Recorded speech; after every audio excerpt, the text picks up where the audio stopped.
just see the look on their face. What do you know? Yeah, it's not hard to get a job in a pub in the UK, is it? I said, I'll work for you for free for a week. Well, I worked very, very long, very hard hours. It was pittance money back then.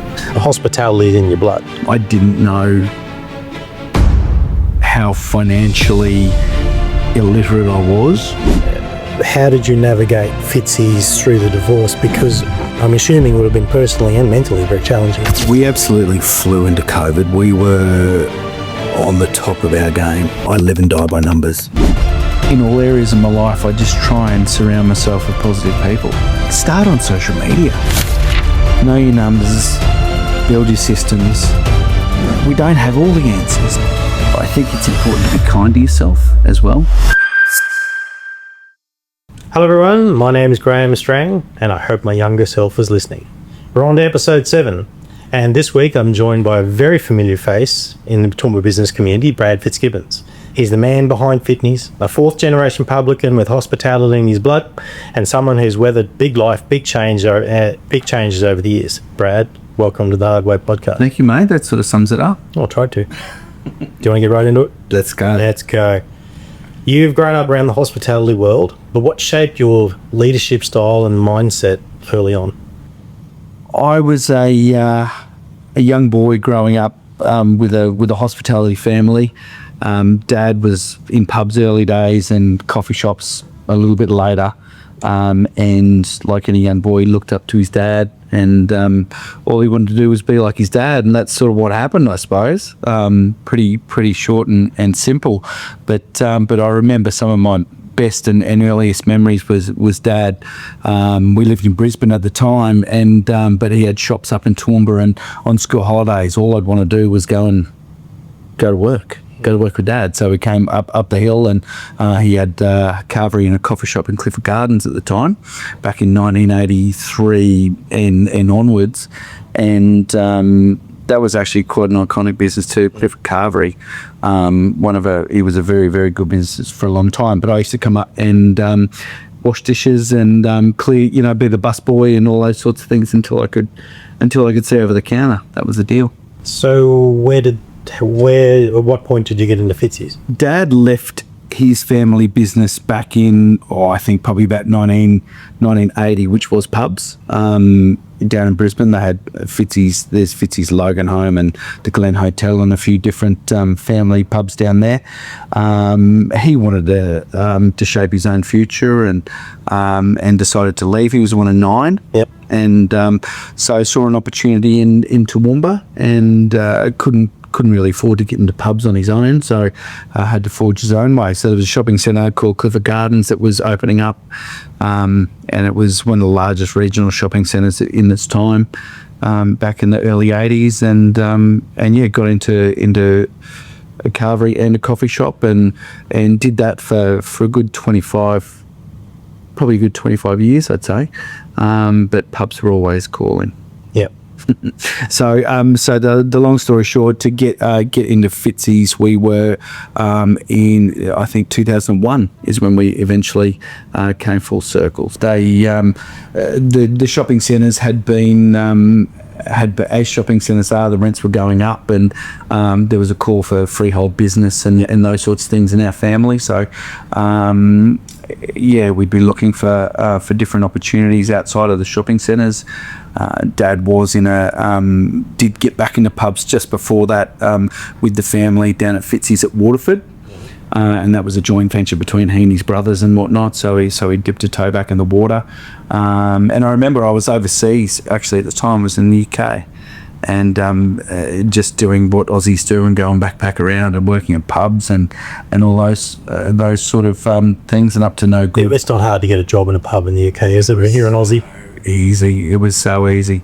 I remember I was over in a town called Harpenden, which is near Luton, sort of in the East Midlands, and I was staying with my auntie and uncle, and it was a nice town, and I just thought, I would need to find a job, need to get some drinking money.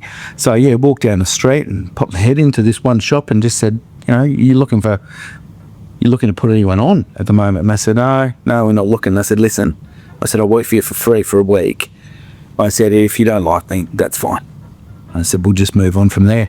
And anyway, so she took that opportunity, and needless to say, by lunchtime I had a job, and managed to arrange some board and those sorts of things into it as well. So it was good. It was that was actually a good chapter in my life too. I was successful in that. I worked my way up to, I was running that business for Nikki, the governor, or the governoress, or governess, whatever you would call it back in the UK, and was recognised by one of the area managers over there as well. So got a bit excited, got offered my own pub in another area, and jumped on the phone and called Dad, and I said, wow. I said, they're looking to put me in my own venue. You know, it was only early days. It wasn't anything, but it was, was certainly something of interest to me. And and Dad thought it was about time for me to come home. So it was actually perfect timing. Again, that's when they did the whole, when they had Fitzys Waterford, and when that was coming. So he had a segue and he had a job for me. So I came back and helped run that for them.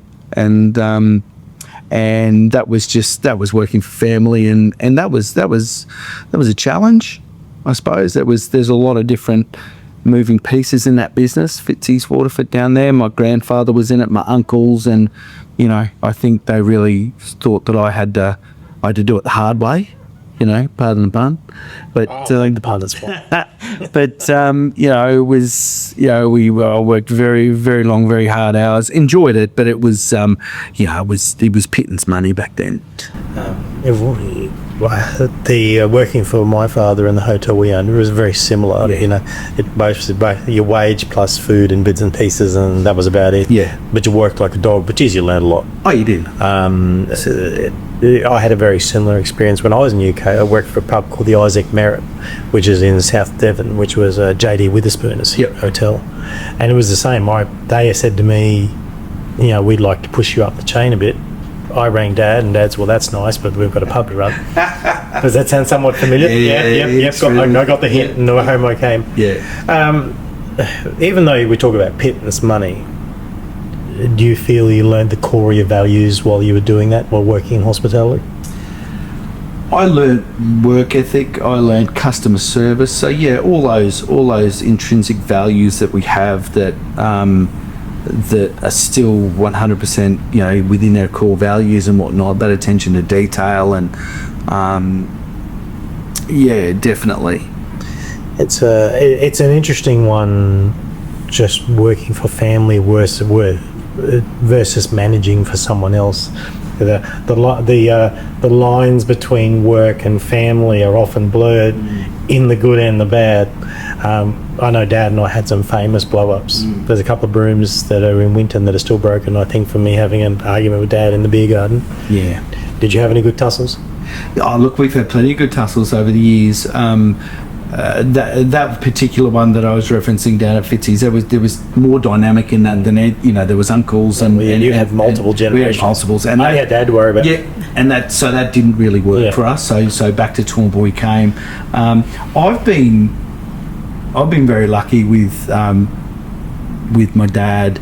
And when I say lucky, I've probably had to manage the relationship. Like Dad's a constant. He is who he is, and he will be at any one moment. He'll be my best mate, my boss, and he'll jump in and out, and I'm kind of the one that has to manage those, and I'll be a son also. So no, I don't know. Our personalities tend to work. We've never fallen out. There's never been a time where I've gone like I can't work for this guy, or and I don't think there's a time where he goes, I can work for me. He's been he's watched me learn along the way, but given me enough rope just to rein me in when required. So I've been very lucky to share an office with him, or was very lucky to share an office with him for a number of years. And he probably hasn't been active in our business. When I say active, physically active, he's always around. But I don't know, probably the best part of 6 to 10 years now. It's a funny transition when you're transitioning that change of power we touched on before we started the podcast, and it was daunting for me transitioning from dad to me, because the weight's different too, because you always feel like you've got him right there, but as they go that way, as they fade out, the weight comes further, and you've got to I had to keep reminding myself that no, I've got to do this now. I got to show dad I can do this, Yeah. but two, I do need to learn how to do it. Then for me, it was a really interesting, emotional thing for me too, trying to move into that space of, I've got to do it. Yep. So, grammar, UQ Gatton, hospitality management, I've got a note here. I feel there's a bit of a story there. Oh, there is. I went to Toowoomba Grammar School, and I just wanted to jump straight into work. That's all I wanted to do. I wanted to get out there and put my stamp on the industry and eventually run Dad's businesses. But he insisted that I go to university. He believed that every generation should be smarter or more advanced than the next, and he believed, as we all do in education, bettering ourselves, and so off to university we went, and that was great. It was a ball. It's hard to actually look back and reflect on what I learnt at university. I think it was a lot of character building. I think it was the ability to actually start and finish something, and juggle all those bits and pieces, because obviously we come from school and there's so much structure around you, and you pass and fail, but then you go to university and they don't care. If you turn up, you turn up. If you don't, you don't. So be it. It's an interesting part. I tried to do it. I went to ag college in Dalby. I got through 2/3 of the first year and went, I'm going back to work. I just struggle with it. I'm not the best studier. You ask the girls when we're doing all this stuff, I let them do the attention to detail paperwork, because I'm like, I'm bored of this now. Yep. So that's your bit of your background and growing up. Hospitality is in your blood. Yeah. So so you and your sister are in it together. So as we've touched on, we're talking fourth generation here. So if you can't get it right, there's many people looking at you. How do you feel that hospitality has changed since you stepped your feet into it in the 80s and then flowing through to now?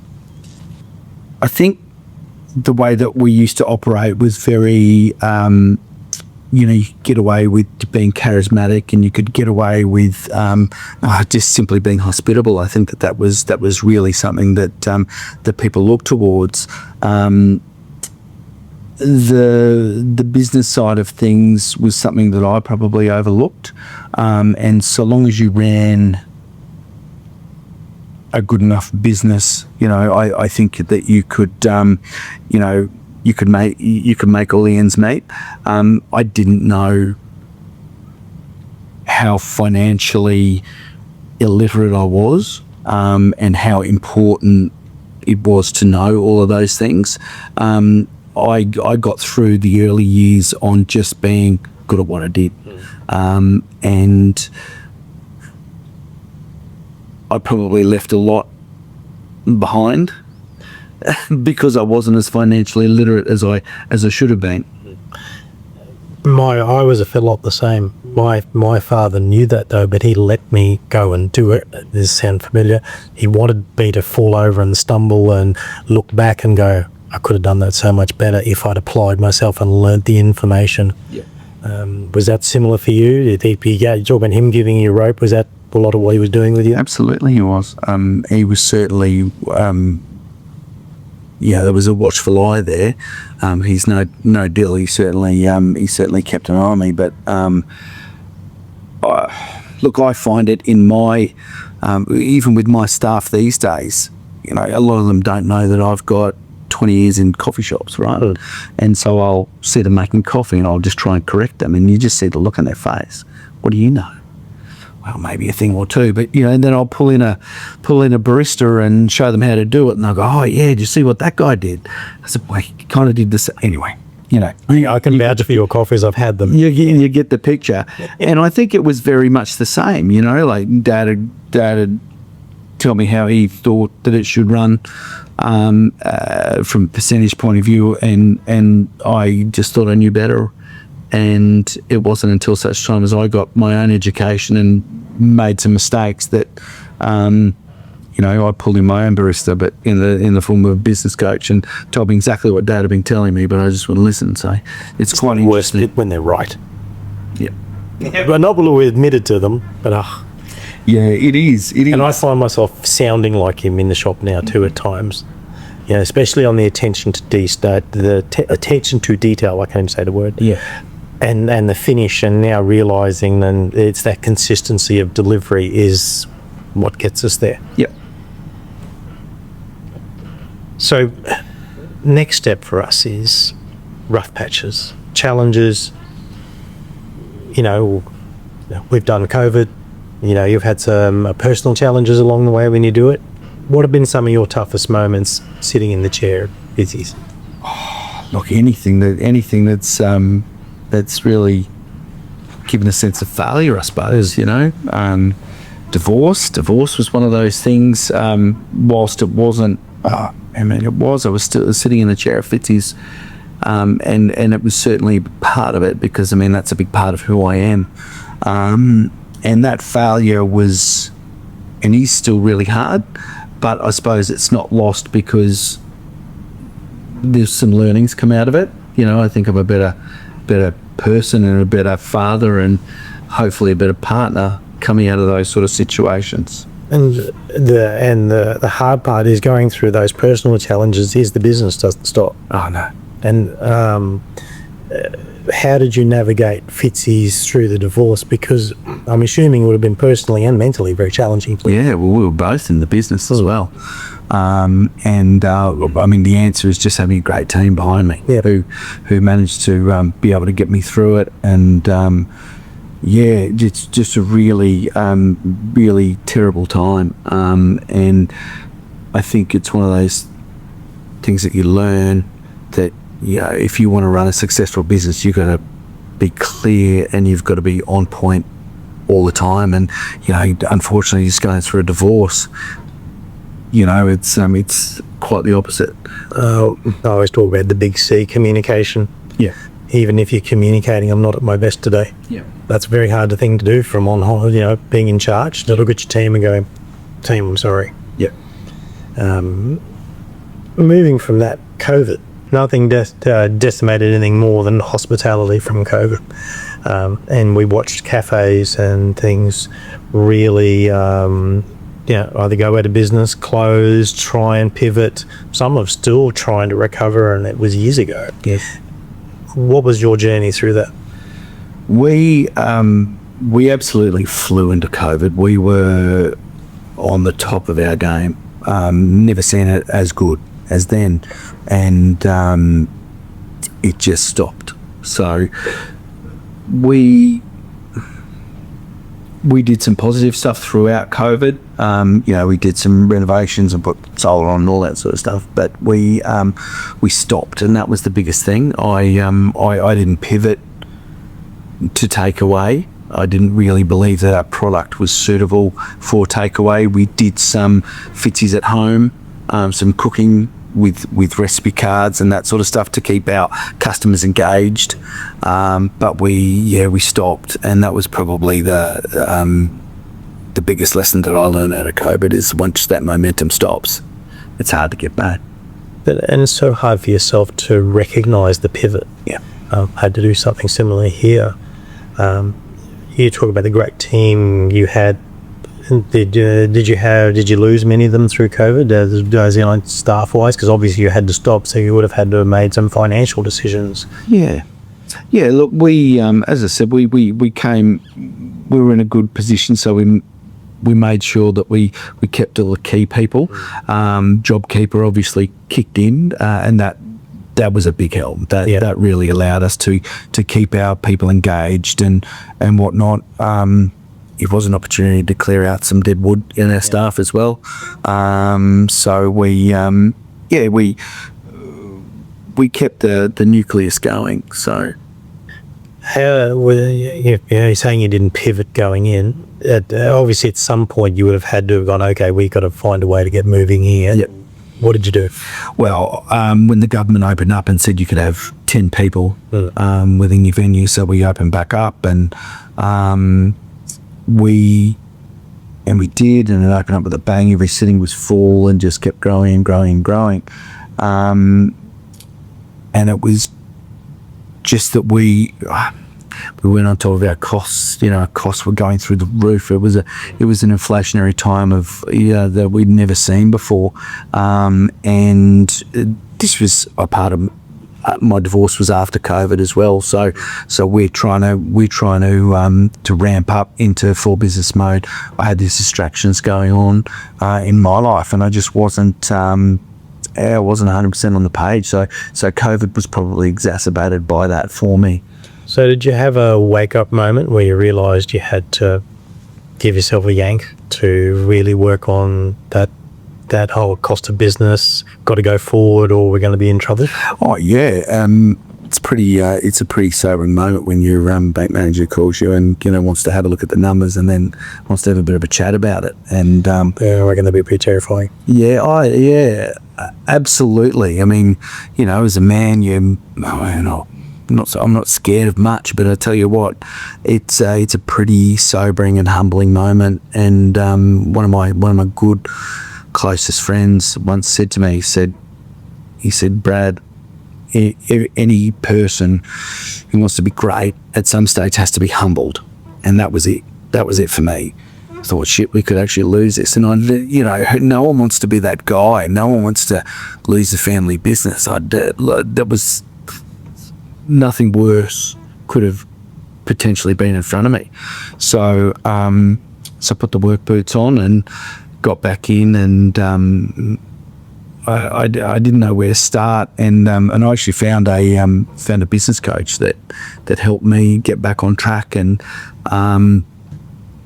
the first thing to do was work on myself, get my head straight, because obviously, as you said before, you can't lead a team, and you certainly can't lead people into battle if you're not headstrong and have a clear defined direction of where you are and where you want to be, and all those sorts of things. So that was it, and from then it was onwards and upwards, and getting the team on board, and I suppose just being very vulnerable with them.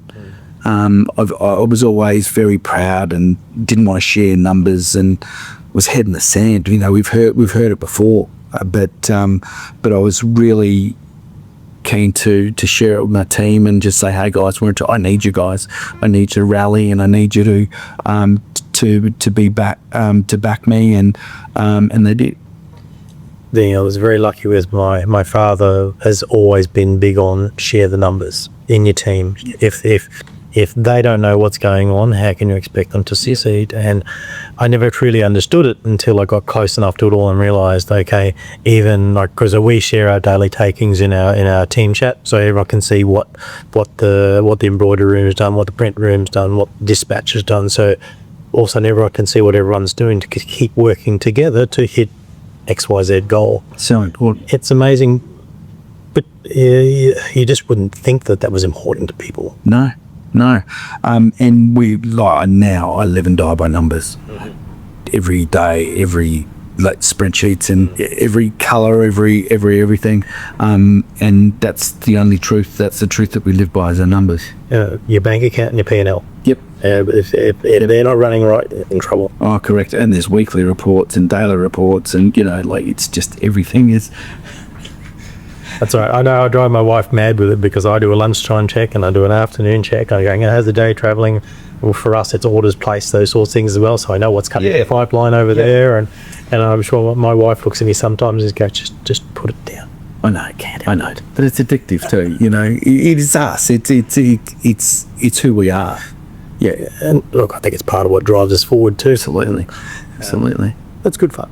Yeah, no, look, I love it, and it's really given me a new vigor for my business and hospitality, and it's amazing when you get your numbers back right, and it's easier to turn up with a smile on your door when you're making a couple of bucks. I'll give you the hot tip. That's a bloody win. Yeah. So and it is, Fitzy's is a big business in terms of its revenue, but also its costs. And I likened it to the Titanic. Like if it's starting to slide and it's starting to go, then Jesus, I actually said once, I don't want to ever be turning this thing around, but I've done it, and we did it successfully, and it's probably in the best shape it's ever been now. So running a pub is not exactly what I would call low stress. Having done it myself, and watching you go, looking after your mental health is a big part of what you do. So we talked about the good and the bad. How do you manage yourself now so you stay on top of your game? I go to the gym. Yeah. Gym. Lifting heavy weights. I know it doesn't look like it's getting a great result, but it gets a great result on here. I'm up. My partner Jess, she owns a Pilates studio. Yep. So she's up at 4 o'clock every morning, and I'm not far behind her at probably 4:30. Yeah. So I'll be in the gym most mornings at 5:15, and it's an hour to myself, and it's just put some music on, listen to a podcast, and just lift some heavy weights. And it just, walking doesn't do it for me. It's just, I don't know, it's therapeutic for the soul. So that's one of the things I do. Spending time with the kids, I love that. But even to drive to school in the car, just the conversations around the dinner table, they're good. One thing I've really been working on for myself lately is how to transition from work mode to dad mode to, and my coach calls them your alter ego, right? So you're full on Fitzy mode when you're in, when you're at work. So how do you transition to dad, Brad, and all this sort of stuff? So, so that's been very important to me, working out how to do that. And it can be as simple as, coming out from work and just getting out of my clothes, because like I wear the same thing every day. It's just I'm very guilty of staying out of this. Yep. but I think that's the thing, like when I put my shirt on and my jeans on, like I'm going to work, and that's what I do. So when I come home, I find that I get that off. I get into my fitness gear or whatever, and I'm just a different bloke. So so it's been handy to manage that. How have you learnt to deal with we've all been through it, not so much negative people, but the people who draw on you, and they're not, you don't get that bit back, so it affects the circle and how you operate. How have you rebuilt your team around you to make sure that you have the right support network? Look, that's a really good question, and I just, in all areas of my life, I just try and surround myself with positive people. I'm in touch with a lot of people on many different levels every day, and I just going through this transition in my business, I know how I operate, and for me to operate at my peak, I've just got to surround myself with positivity. I don't know. I don't want to be dragged down. So I don't know. You distance yourself on social groups and those sorts of things as well. But I think as you're growing, and I've been in a real period of growth personally lately, and it's just one of those things. You will lose some people along the way, but I think it's better for me and my business to keep growing. One of the things I find amazing are those people in your life that you haven't talked to them for 6 months, but then you just get this random message or a phone call or something, and it might just be it's literally just says, "How are you, mate? What are you up to?" There's something random like that. One of my mates who lives in Rome, he was in my wedding party. He and I went to school together. I just got a random bunch of photo of his kid sitting around a fire pit going, "Good night tonight," and then get thumbs up. It actually gave me a bit of a kick because it was just a lovely, positive thing out of nowhere. He and I didn't talk for 6 weeks. I find they're really important people in your life, because you know that they've got your number. They know. Yeah.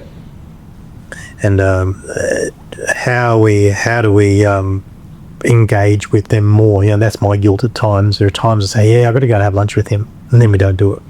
Look, it's just, I mean, we're all guilty of that, and we've all got these amazing people in our lives, and we know that if we reached out to them and hunted, that they'd be there. And I'm very, very blessed that I've got a great network of people around me who I know I can do that, and I don't know where I'd be without them. Oh, same. My wife jokes they're the people you ring at 1 o'clock in the morning saying I need you, and they turn up with a shovel and duct tape. Yep. Haven't asked any questions. Don't ask questions. So we've covered all the up and the down and a bit of personal side, and I want to talk to you a bit about networking, especially business networking. I find it so important for what we do, creating that personal connection, getting along with people. What's your take on networking? How do you think it's valuable?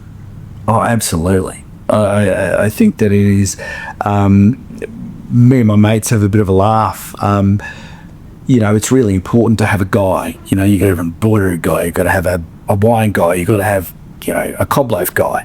But I think more and more, it's important to be the guy. Yeah. The guy, and that comes around by networking. And the pub is still one of the best ways to be able to network. We see it all the time.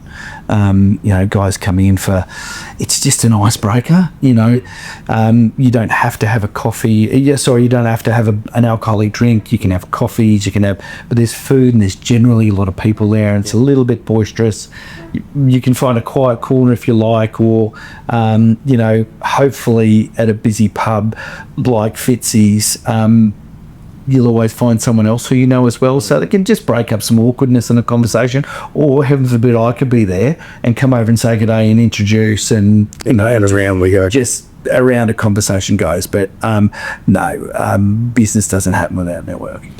No, I mean, you don't go to as much networking as a lot of people these days, because you don't have to, because they will come to you. Do you have any advice for anyone who's trying to get into networking, wanting to try to, that they're either been sent by their boss, they're new business owners, they've never networked before, and they're standing there with their pocket full of business cards wondering, what do I do? Yeah, go, just put your hand out, shake a hand. Go to these events. I mean, there's so many things that are out there, like the Chamber of Commerce, and like clubs, charities, anything like that. I mean, I think we all sit back and go, oh, these people, no one's going to want to talk to me. You turn up to a volunteer or a networking group. That's what they're there to do, to talk. It's getting out of your comfort zone, I think, is one of those things. But even start on social media. I know you do it. I do it. I'm linked up with thousands of people on my Facebook, and just dropping chats, or not even a chat, just a comment. People go, "Oh, who's that?" And you and I do it to each other. Random chat here, random chats here, there, and everywhere, and it leads into introductions and transactions and all that sort of stuff. There's so many different platforms. There's no excuse not to network there. Absolutely. I'm a big LinkedIn fan, because I just know that there's so many decision makers there, because they're not really Facebooking as much. Yep. And that's what I like about it. The amount of people I've got a business meeting with who I've sent them a LinkedIn message. Yep, no worries. I'll see you at that TSBE or Chamber or whichever it might be, and you catch up with them there, but you've broken the ice on the way through, and next minute you're standing in the business, having been shown around, and away you go. I need to do more of it. I need to do more face-to-face, I must admit. It's one of those things, I think, that because we're out in the public all day, every day, sometimes it's, it'd be 5 or 6 o'clock and you go, I've been talking to people all day and now I've got to go and network. But I think it is it's the most important thing that you can do. I love a good networking breakfast, because like you, up early, cup of coffee, talking to everyone, then off to work, and it actually energises me, and I go. The evening ones I do struggle with a bit too, because like you've talked to 1,000 people throughout the day. I make sure I don't go home. If I go home before going to a networking event, if I take my shoes off, I just about won't go, because Look, I agree. If I'm not operating at 100%, there's no point in me going because I'm not going to be engaged and I'm not going to be interesting. So yeah, I quite often make the call not to go to places not because I don't want to, just because I'm not going to show up my best, and I don't think there's much fun. So now I have a little thing. It's called "What Do You Wish You Knew Earlier." So basically what I'm going to say to you is, if you could go back and tell your younger self, probably 18 to 20-year-old, something about business, what would it be? You don't get a multitude. You've got one good piece of advice. Know your numbers, build your systems and numbers, and I don't know, have a coach, have a mentor, someone who you can just throw some ideas around, and because we don't all have the answers. It doesn't need to be a paid mentor. It could be your dad. Mine was my first mentor was my dad. It's probably going to segue a little, but do you want to expand on the mentor side, why that's been so important to you, regardless of whether it's been your dad or a business coach, what these people are giving you? Yeah, I'm very passionate about it, and it's amazing how many people I know and speak to now that have coaches. I was a little bit, not embarrassed, but I wasn't very forthcoming with the fact that I had a mentor to start with, because I thought that it showed that I was lacking in an area or many areas. But the more I spoke to people, and like serious businessmen, they go, Brad, no, I got two, one for personal, one for this, and it's just, we don't have all the answers. No. And even the smartest guys in the room have advisors and all this sort of stuff. And I think that it's okay. It's particular. You've got to play to your strengths, and if numbers aren't your thing, get someone to help you put some structure in place so that they become a strength. There's no point battling alone, and business can be an extremely lonely place, and these guys or girls or people or groups can just help you, lift you up and drag you through the mud, and just give you some clarity on as to what you can achieve. And I won't ever be without one. So question number 8 is the hard way. This is actually one of my favorite bits. The show's all about the hard way, the hard lessons. What's been your hardest moment in what you've done in your business life? Oh, without doubt, pulling the business out of a financial hole. I mean, that's when everything's pointing that way, and you got to go that way. And there's a clock. And I think that's where some of my tenacities come through, and I know who I am now, because I won't stop. Yeah, I don't stop. It's not you'll have to drag me out of there, and I'm very much that way in relationships and whatnot as well. Like, I won't leave. I don't leave. I'm the same in the business. I won't. I can't. It's almost an unhealthy obsession. I know it well. You've seen this place. Something I've been through. Have you ever found a point, and this is relationship and business, where you found that you're the roadblock? Yes. You're the bottleneck? Pick me. I'm the biggest roadblock in my business. Because I'm the guy. Yeah. Every time, like, if you were to come to me and go, Brad, I want to function. Okay, yep, that's fine. Guaranteed 100%, because I go around the systems that I've put in place. If you look up around the system, there's a photo of me probably standing beside you. It's a mess. So I'm the biggest roadblock in my business, and I know now that I get out of the way, and the guys do a bloody fantastic job of doing what they do. There's a new menu coming out tomorrow. They're all there prepping, doing all what. Is there cob loaf on it? There is a cob loaf on it. Excellent. I just know someone who's to feel that that's important. Yeah, for sure. No, I'm surrounded with a great team of professionals who know what to do more than I do. I just supply the vision and the motivation to get there. Back your people. Back people. Yep. So the next part is the book of questions. So everyone who's been on the show writes in their own question. So we've had 6 episodes so far. My wife wrote the last one, and she put a lot of effort into it. I still don't know what it says, but it's the longest question written so far. So warning. So you get to open the book, read the question, and answer it. And that's why we don't tell people what it is. Nice. If you're from around here, chances are you've worn something that we've embroidered, printed, pressed, or branded. Whatever it is, we just get it done. So if you need something, drop in and see us. In business and in life, we're often expected to be taught tough, decisive, and resilient. But real strength isn't just about pushing through.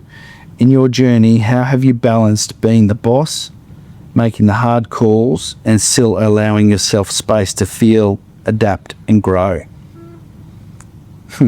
That's good. That's good. I think what I said before about my alter egos, I've got Fitzy, who's there, and he makes the tough decisions, and he makes the calls, and won't give up. I think he makes those tough decisions. I think I've got the balance in the other side of my life, that I am a dad, and I'm a partner, and I think that helps me and rounds me and shapes me. But I think it's important to be kind to yourself as well. I think that's probably one of the biggest things, and one of my mentors taught me that. So mate, you just need to be kind to yourself and others, but just go easy. Yeah, especially if something goes wrong and the only person to blame is yourself. Trying to, I learned I've just got to forgive myself.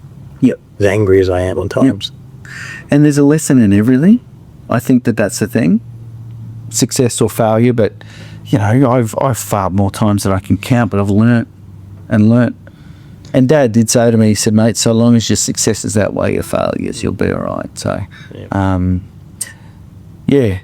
But I think it's just being the boss is tough, and you've got to make all those tough calls, and being a dad's tough, and being a partner's tough. But you just got to be kind. I think that's probably the biggest thing, and it's okay. It's okay. Breathe. And the next bit of breathing, you got to write your answer in the book, your next question in the book. Okay. Thank you.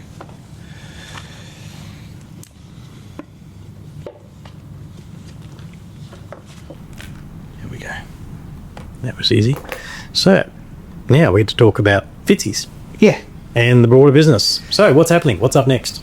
Oh, well, we're bottle shop number 2 is underway. We take over the lease on Whale Plaza bottle shop on the 1st of May. So that's we're madly planning and getting all the ducks in a row. I believe I've just appointed a manager for the shop, which is pretty exciting as well. So full steam ahead. Hopefully open early June, or definitely by the end of financial year. But be nice to get a few runs on the board before then. So do you have bigger plans than that? Well, bottle shop number 3. We actively looking for a third shop. So three shops in 3 years was my goal, and I've done that. I do need a bit of a shout out for that, because I wouldn't have even had that goal without Richard Bowley from the Southern, one of my good mates. He gave me my first opportunity in retail, a little shop over in Southtown, and we had dinner there last night. It was an absolute zoo. Jesus, there was people everywhere. Oh no, he runs a very, very good business, mate. Very, very good business. So Fitzy's. Retail's my baby at the moment. Really working hard on our gaming, on our poker machines and those sorts of things. That's not been an area that I've really focused on because I'm not I'm not a punter. No, neither have I. Yeah, I think I'm $5 in pokies a year if you're lucky. It's a gene I didn't get, but there's definitely some science and whatnot around it. So I'm working on that part of the business at the moment. But food and bev is forever at the heart of what we do. Looking at growing our functions business at the moment. The girl will be due for a makeover soon. So just looking for some inspiration there. And red goes well. Red's great everywhere. Yeah, I know. Yeah, it really is. But no, look, it's constantly evolving, and that's one of the things that we have done over the years that I think has kept it fresh and kept it successful is that we just reinvest. Yep. I think there's always something relatively new that'll pop up, and but yeah, it's hard to believe that Fitzys on Church, I think, is now 15 or 16 years old, and it's been a diverse business. It's really stood the test of time. When we did the renovation out the back, we thought it would struggle against the front bar. Yep. Because that front bar was just such a strong business. How is this new bar going to perform against the Toowoomba's one of Toowoomba's best bars? And well, didn't it? It just exceeded every expectation we had, and it still does. Still in constant growth. It's amazing. It's really been amazing. Well, look, it's a credit to you, your sister, and your family what you've built there. As one of your patrons, and we've been to a number of events there. So if you haven't been to Fitzys on Margaret Street, if you can't find it, it's called Google, Facebook, whatever website. It's all there. It's worth checking out, mate. Thank you very much for being on the show. I appreciate it. Absolutely. It's been fantastic. I think it's wonderful. If you're looking for us, you can find us on YouTube. Just search The Hard Way or Hip Pocket Workwear. On Apple and Spotify podcasts, look up on The Hard Way. Apart from everyone, thank you very much for listening.